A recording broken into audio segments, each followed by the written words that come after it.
Peace and blessings. My name is Felicia Dawn Harper. I am the CEO of Xavier's Treats. And this is our page. No, this is our channel. I get confused because sometimes I'm on Facebook doing live. This is our channel, Xavier Treats and Us, and it chronicles my children and I, our journey through adoption. So let me say, Happy Mother's Day. Today is Mother's Day, 2020, right? And so we did a live and we cooked and we gave to a mom and we made some tea cakes and I made chicken croquettes, and those that the first mother who logged on today, I gave her a dozen of chicken croquettes.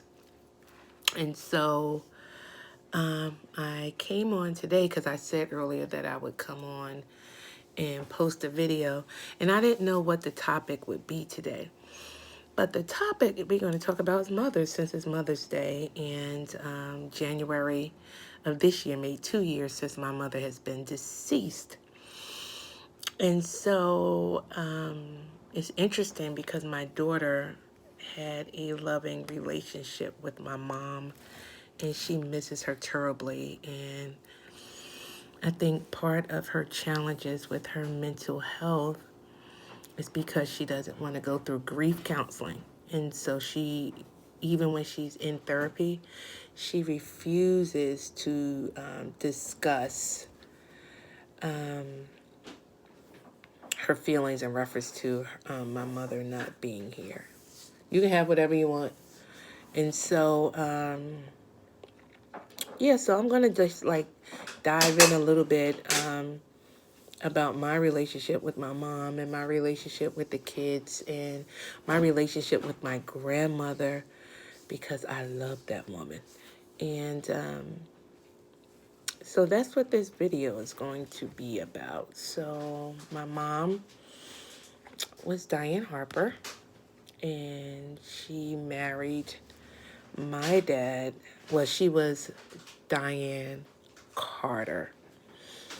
And she married my dad, and she was 16. You know, back in the day, they get them girls up out that house. So she married my dad when she was 16. She had me when she was 17.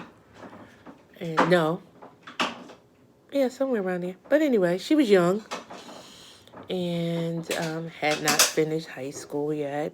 And she was a wife and had a kid. And then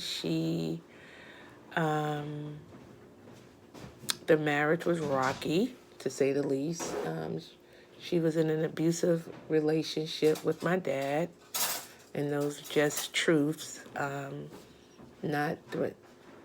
Not throwing him under the bus. It just was what it was. Both of them were young, you know. That's all I can say about that. So she left my dad, and she had to fend for herself. I think she left, I believe the story is she left my dad when she was 19 or 20, because she had my brother. So maybe more so 20. She had my brother, and he passed away. So I would have been 2 years older than my brother. And so she had to come back out in the world.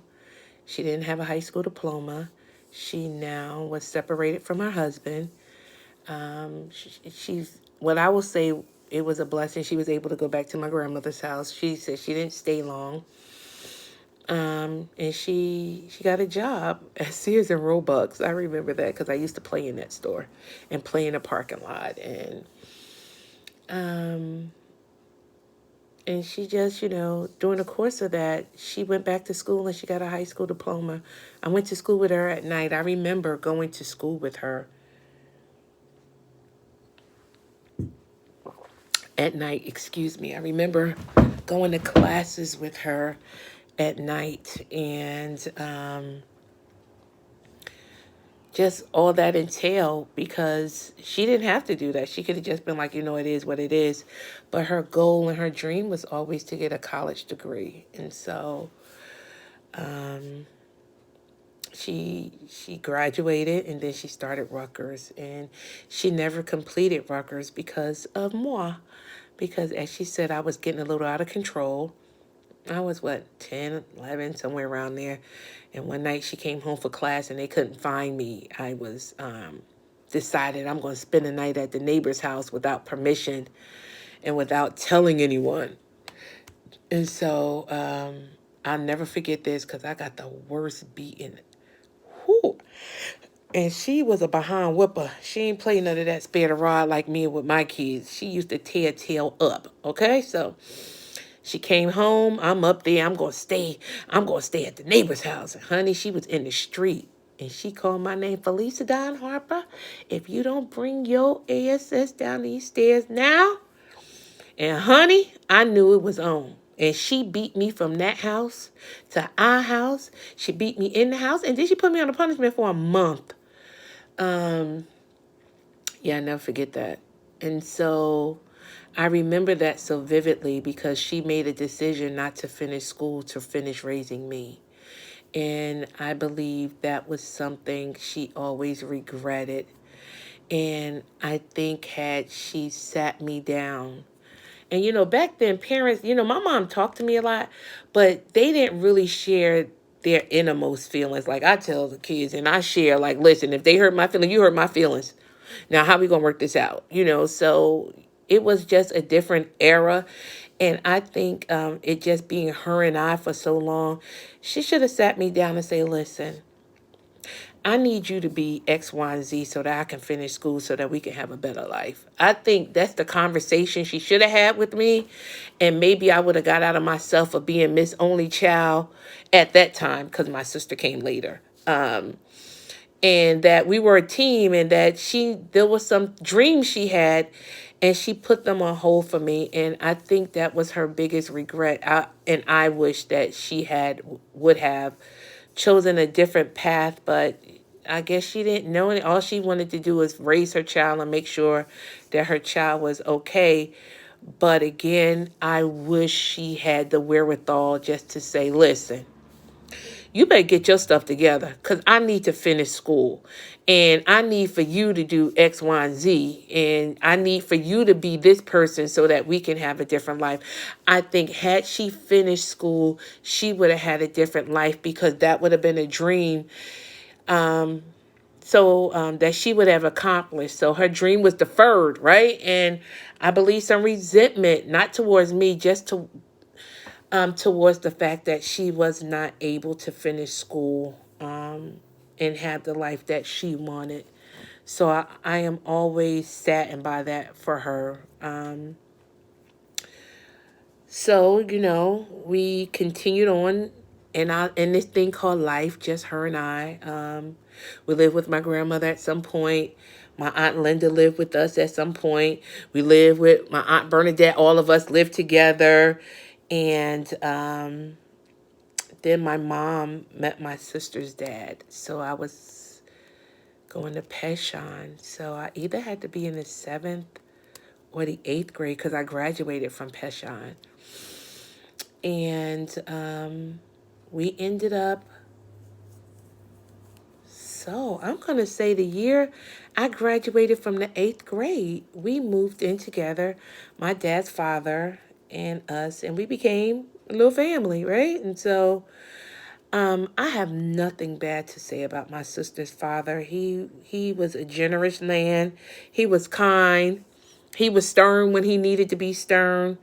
But overall, he was a cool dude to be around, right? And I used to have to hang out with him.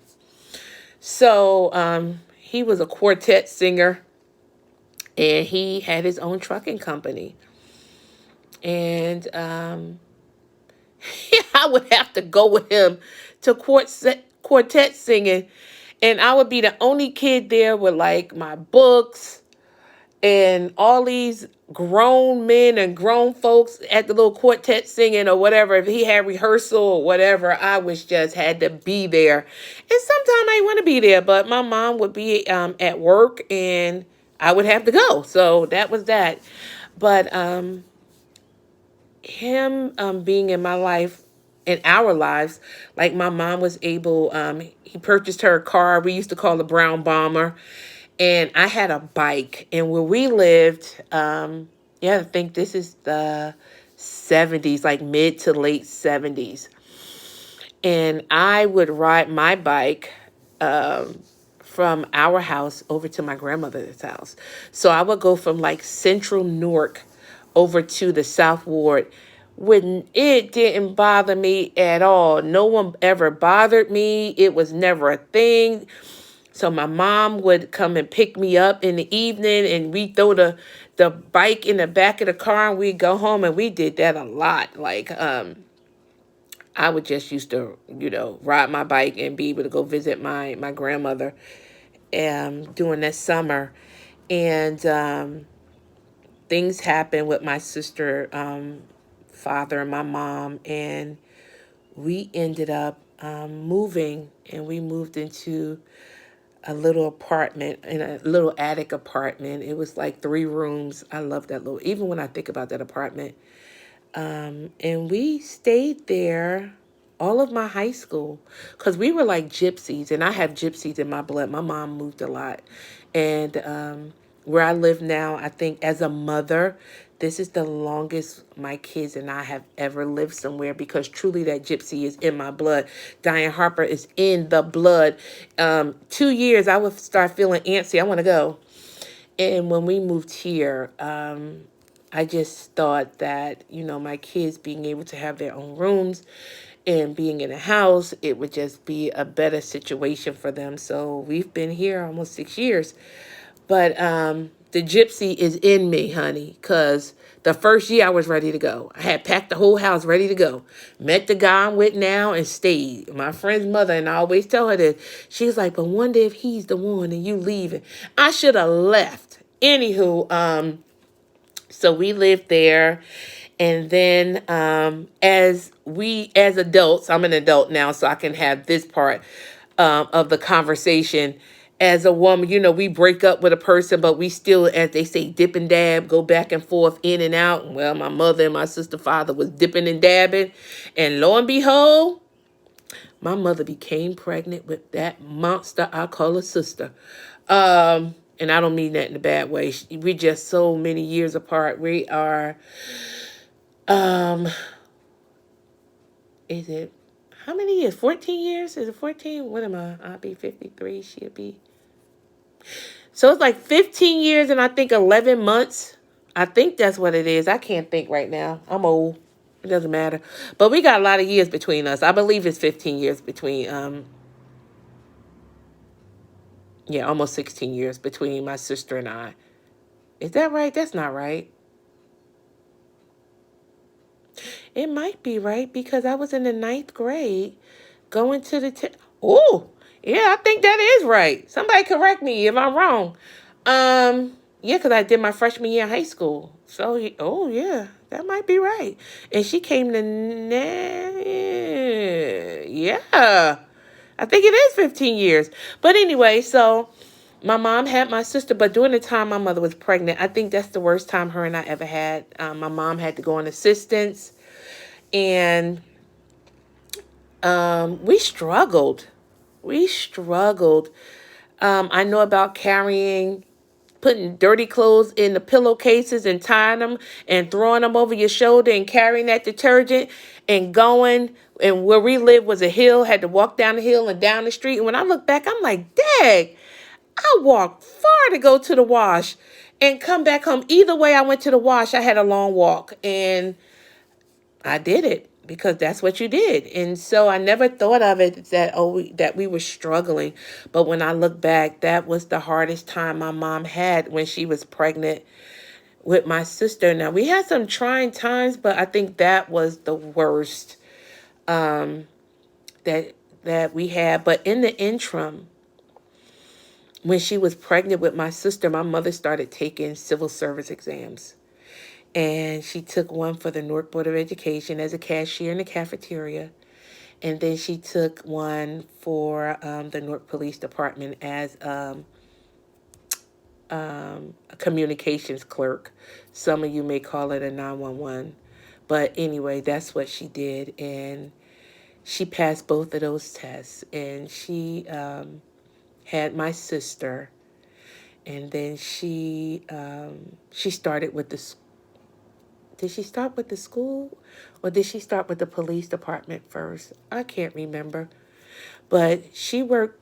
I will say working both jobs 20 years, but she stayed on at the police department 9 more years after that. But for 20 years, she worked two jobs, and you saw the toll it took on her later on in life. That I always tell women, if you work two jobs, take vacations, take breaks. Don't do it a long time, because I watched my mom, even though she had a better life financially, and my sister, um, academically, my sister had a much better life than I had, because she went to private school, she had tutors, she had all those things. But my mother was able to afford them because she worked so much. So she said she didn't want us to not have, but I think her dream being deferred, she would have had a different life had she been able to finish school. So those are like a regret I have for her, that she was not able to graduate from college. My mother and our relationship was rocky. It wasn't rocky. I love my mother. Let me say that. I love my mother. I loved her dearly. But when I became an adult, and you step back and wisdom come, you no longer look at your parent as a parent. I saw her for the woman she was. And I saw all of the woman she was. And I think that's when our relationship changed. Because I think my mom still wanted me to see her as that hero you see your parent as, right? Like, your parent is a superhero growing up because they are your protector. They can do no wrong. But when you become an adult, a full grown adult, and you can stand and see your parents for the men and the women that they are, you're like, wow, you got some real flaws up in here. And see, yeah, we all have flaws, because I definitely do. And then going through the menopause, I'm gonna do a whole video about menopause. But I realized the manipulation that came, and I always told my mom that she had me for her, and my sister can do whatever she want to do. And I think that's because I was with my mother so long, and it was just her and I, that she didn't really put the expectations on taking care of her later on in life like she did for me. Some may say that's not true. I will say it is. That and we all have our own perspective. So I know for me, it was hard, and it was stifling, and it felt like you couldn't breathe. Like it was unreal. And I moved away. My kids and I, we had an apartment, but I moved away just to get away, because I felt like I was drowning. And I don't even know, I don't think my mother could understand that when I would tell her that I felt strangled. Like, she held on so tight, especially growing up. I'm kind of grateful for that, because I didn't get in trouble, you know. I didn't get strung out on drugs. It was a lot of drugs in the community. I had a curfew. Like, my neighbors would rat on me if I was in the hallway kissing a boy. My mother would come home from work and she would know. And that's what the neighbors did back then. And I remember one time I was blamed. My neighbor said I was having sex in the hallway, and I was still a virgin. And so when my mom came home from work, my neighbor told her that, because my mother worked overnight. She had the third shift. And when she came home, she said, so she told me what the neighbor said. And I said, that's not true. She said, but if you were not in the hallway, you wouldn't have gave her the opportunity to say that you were. Man, that messed me up because I got it. Like, if you wasn't in the hallway with that boy, she never would have been able to say you was in the hallway having sex with that boy. Man, my mother messed me up with that one. She never screamed. She never hollered. That's all she said, and she went to bed. And that was the last time I was in the hallway with a boy, because I was like, y'all not going to get me caught up like this, because I was, the most I was doing was kissing, and I was like, yo, for real? So, when my sister came along, I loved that child. Listen, my sister was my child until she was about 8. Then I gave her back to my mother. I mean, I would take her everywhere with my friends. I mean, go just like, that was my little sister. When she became 8, I said, "Ma, you can have your child back." See, because I was really in my 20s then. I was like, I don't want to be bothered. But I had been such a support for my mom with my sister. She was like, that's your sister. See, I should have started off saying I didn't want to be bothered with her. Then I wouldn't have been stuck with her. But yeah, but you know, back in the day, you had to help your parent with the younger kid, and even though the gap between my sister and I was such a big gap. Shoot, I was able. Listen, I went to North Carolina. I took her, no, South Carolina, wherever. I took her with me. It was just like, okay, let's go, Anthony. Listen, and I look back, I said, boy, you know what? I was so glad I wasn't a mother, because I would be in the bowling alley at midnight bowling, and my sister was right there with me in the bowling alley with my friends. In the street, you know, I was terrible, but I was the babysitter, so she came with me. So I just look back on those things and say, you know what? God really do watch his own fools. And so, but back to my relationship with my mother, it was rocky and it was contingent on certain things. If you did not do the things that my mother wanted you to do, there was some repercussions, okay? And I know that's with all parents, but no, there was some repercussions, honey. And my mother and I would go long bouts without talking. Like, we wouldn't even talk. We would just be mute to one another. And I've learned that I did not want those relationships that I had with my mother, with my kids, because it wasn't productive always. Yes, there was love, but not communicating and not getting it out. And so I was one, I'm not an arguer. I'll just say what I have to say and I walk away. My mom and my sister, they ain't no joke, honey. My mother and sister could pick it up and put it down and then sit right there and eat a meal like ain't nothing was said. See, I can't do that because, see, then I'm still pissed about what you just said. So I didn't like to argue because I knew that I would carry whatever was said. I would internalize that, and then I'd be like, I don't need to be bothered with you. So that's why right now, I don't like to argue. I say what I have to say. You say what you have. And if we need to come to a medium, we need to come to a medium. But I'm not going to argue. I'm just not going to do that. So my kids, I was told that my kids, they get to say a lot. They should be quiet. But that's because well, I was a mouthy kid. I can't say that. I was a mouthy kid. My mother said that she allowed me to say too much. And I think my sister as well, that she should have shut us up. Yeah, so my kids are the exact same way. They have a little too much to say. And if you'll go over to our Facebook page, my camera woman is my daughter, and she has a lot to say.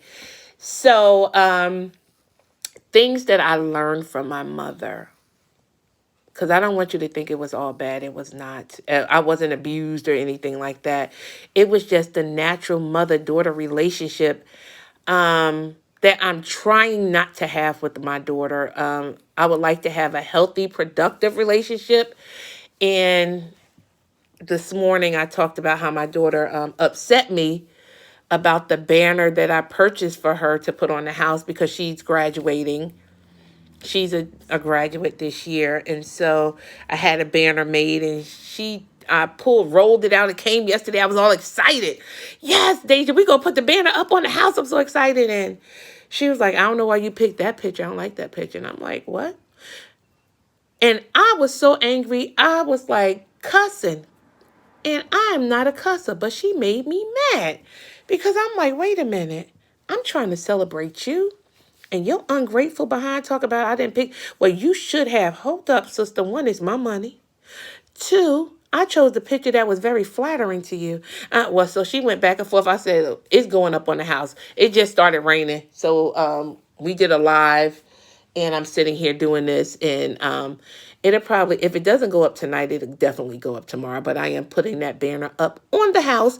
And I'll probably leave it up for about a month or two because I'm happy about her graduating. But I am very cognizant of the relationship I don't want to have with her that I had with my mother. So my mom wasn't real big on apologizing, right? It is what it is. And then when she got older, I'm old, and that was her excuse. That does not work for me.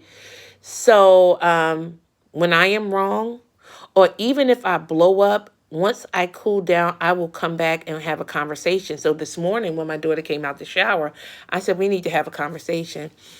I said, and my conversation for her was, yes, you are graduating, but I get to celebrate in this as well because I helped you to get here. So if I want to celebrate you, so be it. You have control issues, and that doggone banner is going on the house. You might as well suck it up, and that's it. We were good. We were good. And she voiced her opinion, and we came to a medium. But the doggone banner going up on the house. But I heard her, and I respected her opinion. But the bottom line is sometimes teenagers can be so self-absorbed, and it's about them. And I had to explain to her about parents, that when children graduate, the parents get to unravel in that as well. Listen, we helped to get you here. And listen, we about to go on the next journey of college. Shoot, I've had to do FAFSA, the Flint Promise, the Ghost Stipend, all this stuff. I'm still walking with you on this journey. I get to celebrate this. And if we had a graduation, baby, I was going to shout and speak in tongues and spin around in the top. Because listen, one, the fact that my child is graduating, I am happy. Both of them, even though my son is not in our home, he will be completing the 12th grade on time. I am so proud of him. I'm proud of both of them. But I'm happy because she's still here. Because my child has tried to kill herself numerous times. And again, we will talk about mental illness. So for me, I am happy in that. But the relationship I am trying to have with my kids is keeping the lines of communication open and being able to hear, not just talk at each other, but to hear each other and find that middle ground, because I don't want to have the relationship I had with my mother with my kids. And again, it wasn't a bad relationship. It was a communication problem and a control issue. And I see so much of my mother and my sister because they're cancer women. And cancer women have to control everything. They have to control their kids, their man, their surroundings. They got to control everything. And I see so much of that because my child is a cancer woman as well. And so I am always telling her, you're such a control freak. But that's what my mom was. She was extremely a controlling woman. But she left good stuff in us. Like, this is one thing I never will forget. She used to tell me, whatever you can buy yourself, a man should buy you more. So if you can buy you a cloth coat, he should buy you a leather coat. If you can buy you a leather coat, he should buy you a fur coat. And if you can buy yourself a fur coat, he should buy a better fur coat. That when you have a man, he should come in to enhance your life, not to tear you down. And she just, she imparted some good stuff into my sister and I. Like I said, it wasn't all bad. It was the typical mother-daughter relationship, and you don't get to know each other. And I wish that her and I, this is what I want to leave with. I wish that her and I would got to know each other as two women, not as I am her daughter and she is my mother. I think that's the relationship that would have been awesome. But we never got to know each other as two women. It was always, I'm your mother, and that's it. So on this Mother's Day, I would like to remember Diane Harper in all her glory and Rose Carter, because my grandmother was an awesome woman, honey. She raised kids, grandkids, great-grandkids, and I just remember her. I loved my grandmother. I mean, like, I was the grandkid she didn't spank. When I got allowance, I used to get $10 allowance a week. And I would get allowance on Friday. I would be broke by Friday night because I had no concept of money. I would buy her a Pepsi soda. I would buy me,